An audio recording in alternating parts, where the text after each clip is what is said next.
Okay, so we're going to get started and we're going to go through the different slides. And so we have the different slides, and then you have areas here where you can write down, you know, personal notes and everything like that. We're going to go through everything. I'm going to do most of it. We also have Abe, who will introduce himself later. He's with East West Bank, and he's going to do the financial part. And then afterwards, we'll summarize. We'll get opinions from everybody, how everything went. And if anybody has any questions, we'll get that answered as best we can. All right? Why don't we go ahead and get started with slide number 1.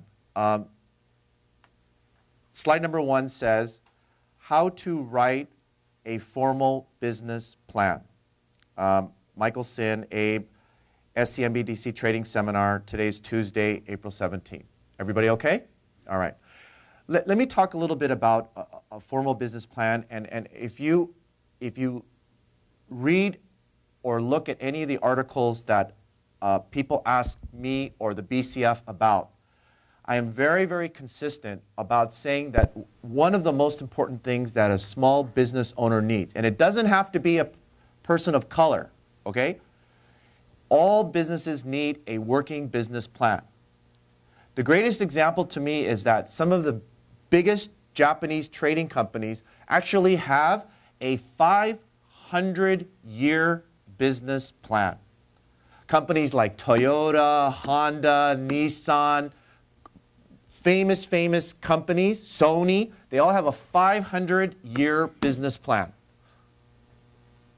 So the interesting thing is that when people say, well, I have a business plan, or I don't have a business plan, I might have a business plan, da-da-da-da-da, what concerns me is that if you don't have a business plan, what else are you not doing?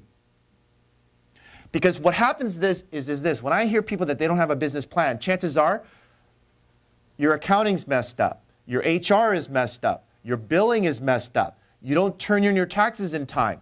That's why you can't fill out an application.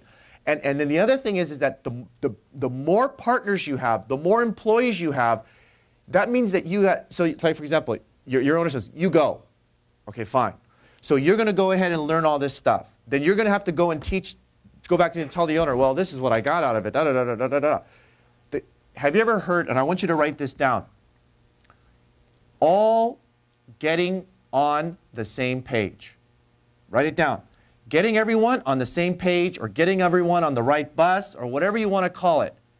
The more people you have, the bigger staff, the more partners, your wife, your significant other, your customers, your lawyers, your accountants, getting everybody on the right page is a very, very, very, very, very, very difficult thing to do. I gave everybody a chance to do your 1-minute commercial, and I could not tell for the most of you what the hell you guys do. It's not clear. Here I am, I'm at a trade show, and I got this person at the trade show who's in charge of diversity. And you guys got your 1-minute commercial to tell me what the hell you guys do, and then your diversity person is sitting there going, okay, where the hell do I put you? Do I put you in construction? Do I put you in HR? Do I put you in IT?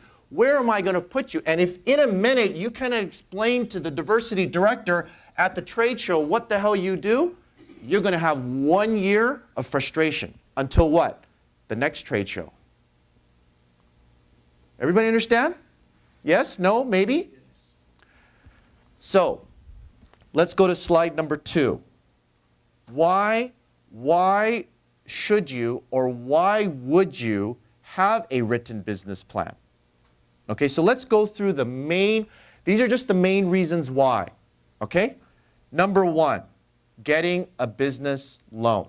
Now, the loan can come from a bank, it can come from a family member, it could come from your customer, it could come from your investor. You know, one of the things that I didn't bring it up, but to me, all of you, all of us, should invite our investors to our trade show. You as a business owner, we all are here to improve, to get big, to grow. So for you to look for customers and not look for an investor in your company, is a big mistake. Everybody does that. Go look in the Wall Street Journal. Everybody's selling. People are buying companies left and right, right? So why not you? You have to get big. So the question is that how do you do it? How do you convince your lawyer or your accountant or your investor about what you do and how you do it? The best place is at our trade show. We have all the corporations there. We have everything set up. We have professional things done in a right way. How much time is spent? You know how much staff time is spent to get everybody there? It's your best perfect time. Number two, so getting a loan. Number two, attracting equity investors, customers, clients, partners, strategic alliances. All of you sort of kind of sounded like you're all doing the same thing. Corporations want to give one contract for just about everything. They don't want to paperclip here, pencil here, pen here. They don't want to do that. They want to give one big contract to someone and take care of my problem. So scale, becoming big and everything like that is very, very important.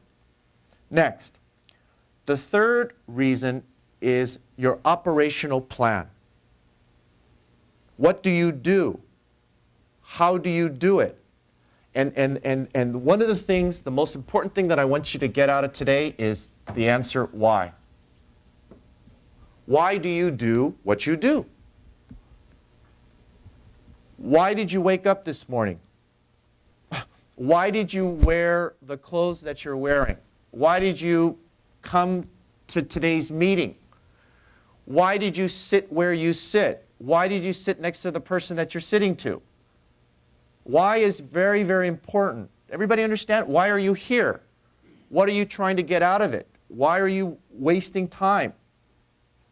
I just came back, since I do a lot of seminars, and I said, maybe I need a little bit of a different way of training because, you know, even I get bored with myself, right? So 2 weeks ago, I'm a big USC football fan. Anybody else a football fan? USC football fan? Okay. Well, okay. Eliminate her from the video. Okay, but the story is that, you know, USC about 6 years ago had the worst football program, and historically we had a great program, and then Pete Carroll came in and changed everything to now where he has one of the best football programs in the country. And so 2 weeks ago he had what is called a Nike football camp, and what he did is he invited all the area coaches to hear how he builds his football program. So I emailed him. I said, I'm with BCF. I have a venture capital company. We invest in minority companies. Can I come to your seminar? He said, yes, you can come. And I was the only one that came outside of everybody that's in football. And so most of the stuff, I had no freaking idea what they were doing. They were doing like these little things like, this quarterback thing, like this, right? And for 2 days, they would have different speakers come up, and they're going, well, this guy goes here, this guy goes there, this guy goes here, this guy goes here, this guy goes, and they're doing this for 2 days. I said, what the frick are they talking about? But the one thing that I got out of his presentation is that he prepares his team for misdirection. See, there's one of two things. You want to go from A to B. It's very linear, right? A to B. How many of you are very good with linear? If someone says, hey, go from A to B, and it's a straight line, no problems, no issues, no drama, no gossip, no ego problems, everybody gets along. How many of you can relate to go from A to B? Everybody can. And that's what school teaches you. That's what training teaches you. That's what all these books and things teach you. But when you go to the football camp, and what Pete Carroll talked about was misdirection. Yeah. It's 98% misdirection, 2% linear. And so I said to myself that maybe what I'm doing that I have to do differently this year is I have to train on misdirection.